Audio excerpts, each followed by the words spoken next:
মাত্র এক বোমাতেই শেষ হয়ে যাবে গোটা একটা দেশ।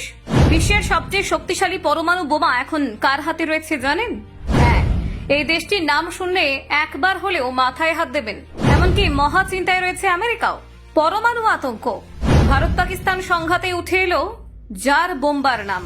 ট্রাম্প বললেন পরমাণু যুদ্ধ থামালাম, কিন্তু পৃথিবীর সবচেয়ে ভয়ঙ্কর বোমা কার হাতে? হিরোশিমার থেকেও আজ 3000 গুণ শক্তিশালী জার বোমা ঘিরে বিশ্বজুড়ে আতঙ্ক সৃষ্টি হয়েছে। কিন্তু কি এই জার বোমা?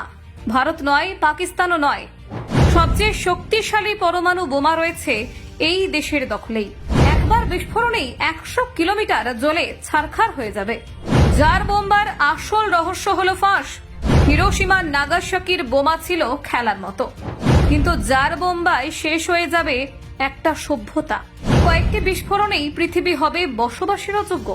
পৃথিবীর ইতিহাসে সবচেয়ে শক্তিশালী অস্ত্র হলো এটাই। জানেন কোন দেশের কাছে রয়েছে এই অস্ত্র?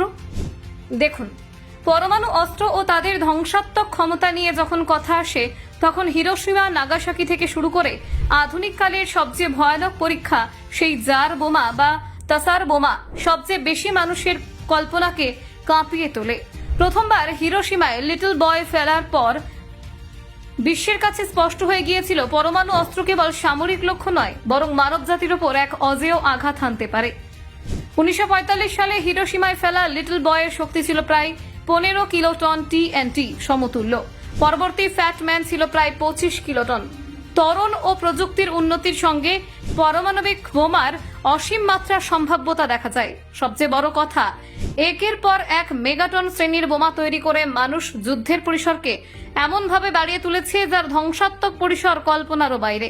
বিশ্বের সবচেয়ে শক্তিশালী পরীক্ষায় প্রমাণিত বোমা হল 1961 সালের তাসার বোমা, যা তখনকার সোভিয়েত ইউনিয়নের তৈরি। মূল ডিজাইনটি ছিল প্রায় 100 মেগাটন করার পরিকল্পনা, তবে পরীক্ষা চালানোর সময় সেটি প্রায় 50 মেগাটন পর্যন্ত কমিয়ে নেওয়া হয়।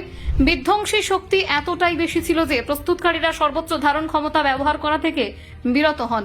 পরীক্ষাটি 1961 সালের 30 অক্টোবর নোভায়া জমলিয়ায় বিমান থেকে বাইরে বোমা হিসেবে চালানো হয়েছিল। তাসার বোমার বিস্ফোরণের ক্ষমতা লিটল বয়ের তুলনায় প্রায় 3000 গুণের মতো বলা হয়। এমন এক বিস্ফোরণে আগুনের তীব্র বল, তাপপ্রবাহ ও শক ওয়েভ থেকে সৃষ্টি হওয়া ধ্বংসলীলার পরিধি কয়েক দফায় বড় শহরকে নিমেষে ধ্বংস করতে সক্ষম।